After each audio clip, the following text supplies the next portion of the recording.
ओम नमः संभवाय च मयोभवाय नमः शङ्कराय च मस्कराय शिवाय च शिवतराय च।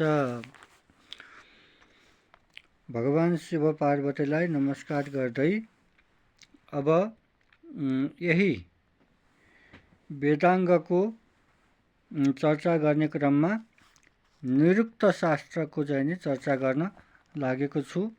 आज निरुक्त भनेको वेदाङ्गको महत्त्वपूर्ण शास्त्र हो। वेदका शब्दहरूको र अथवा कठिन वाक्यहरूको अर्थबोध गराउने शास्त्र निरुक्त हो।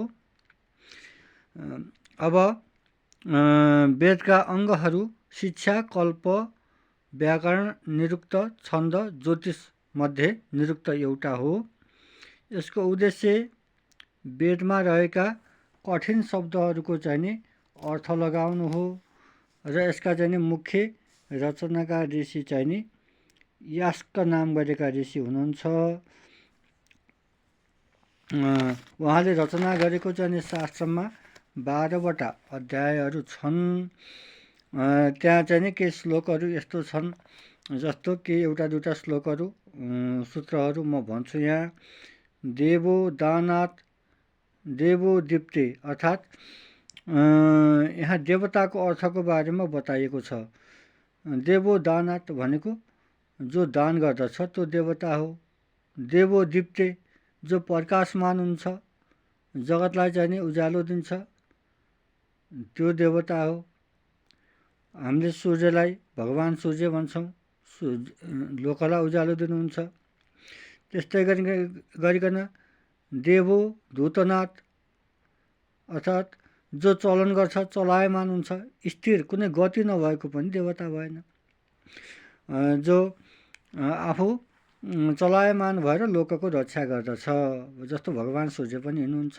गङ्गा आदि नदीहरू हिँडिरहेका छन्, चलिरहेका छन् लोकको रक्षाको गर्नको लागि, तिनीहरू देवता हुन्। त्यस्तै गरिकन जस्तो अग्नि नाम गरेका एउटा देवता छन्।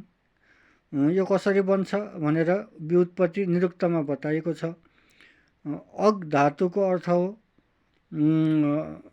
अगाडि बढ्नु अथवा गतिशील हुनु।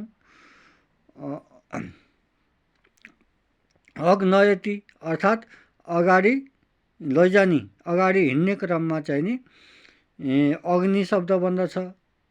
त्यसै कारणबाट अग्नि के हुन्? देवता हुन्। यिनी चलायमान छन्, आफू चलायमान भएर अगाडि बढ्दछन्, लोकलाई पनि अगाडि बढाउँछन्, हामीलाई पनि अगाडि बढाउँछन्। अङ्गान दहती अथवा शरीरलाई चाहिँ नि ताप दिने अर्थमा पनि अग्नि शब्द बन्दछ, अग्नि देवता हुन्। अब इन्द्र धातुबाट इन्द्र बन्दछ। इन्द्रियका अधिष्ठाता देवता अथवा इन्द्रियमाथि अधिकार गर्ने देवता भनेर इन्द्र मानिन्छ। त्यस्तै गरिकन यम धातुबाट यम नाम गरेका देवता बन्दछन्। जसको अर्थ हो संयमन गर्ने, अर्थात् चाहिँ नि जीवको गतिलाई नियन्त्रण गर्ने, अथवा चाहिँ नि जीवको तिरोभाव गर्ने, गतिलाई चाहिँ नि नियन्त्रण गर्ने, थाम्ने भएको हुनाले चाहिँ नि उहाँलाई पनि देवता भनियो। यहाँ चाहिँ नि यस्तै गरिकन चाहिँ नि वेदमा बताएका जति पनि देवताहरू छन्, 33 कोटी देवता भनिएको छ। तिनलाई चाहिँ नि तिनीहरूको अर्थ, शब्दको अर्थ के हो यसको बारेमा पनि र अन्य शब्दहरूको अर्थ पनि व्याकरणको दृष्टिले चाहिँ नि त्यहाँ शब्द अब सन्धि विग्रह अर्थात् चाहिँ धातु उपसर्ग यिनीहरू सबै छुट्याएर चाहिँ नि जो अर्थ लगाउनु भएको छ यो शास्त्रमा निरुक्तकार यास्क नाम गरेका ऋषिले। र यो निरुक्तको मुख्य उद्देश्य चाहिँ नि वेदका कठिन शब्दहरूको चाहिँ नि अर्थ लगाउनु हो। जस्तो चाहिँ नि अहिले चाहिँ नि कतिपय मान्छेहरूले प्रश्न गर्छन्, अब यो आगो के देवता हो? होइन,